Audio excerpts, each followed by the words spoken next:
Ici, nous sommes à New York, mais de la côte est à la côte ouest, ce sont des milliers de femmes et de pro-droit à l'IVG qui se sont rassemblées dans de nombreuses villes à travers les États-Unis. Réaction au volte-face historique de la très conservatrice Cour suprême américaine, elle a enterré ce vendredi le droit à l'avortement. En quelques heures, au moins 7 États ont rendu immédiatement toute interruption volontaire de grossesse illégale. Au total, 26 États américains adopteront des lois visant à interdire plus ou moins strictement l'avortement, ce qui concerne plus de 35 millions de femmes en âge de procréer.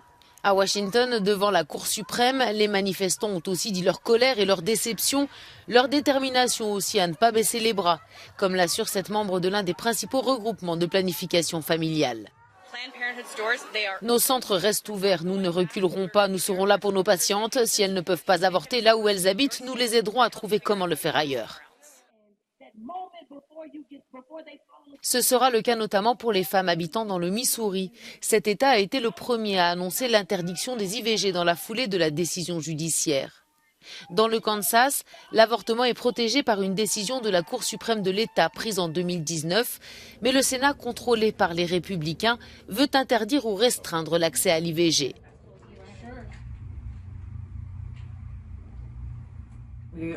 Nous avons la chance que l'accès à l'avortement soit actuellement protégé ici, dans l'État du Kansas.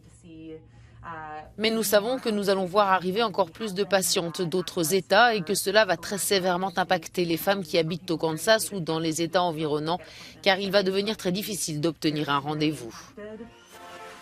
La vice-présidente américaine Kamala Harris a elle aussi pris la parole. C'est une crise sanitaire, parce que comprenez bien que des millions de femmes en Amérique vont se coucher ce soir sans plus avoir accès aux soins de santé et aux soins reproductifs qu'elles avaient encore en se levant ce matin. Aux États-Unis, 22 États conserveront le droit à l'avortement. Certains ont même pris des mesures pour élargir l'accès aux IVG.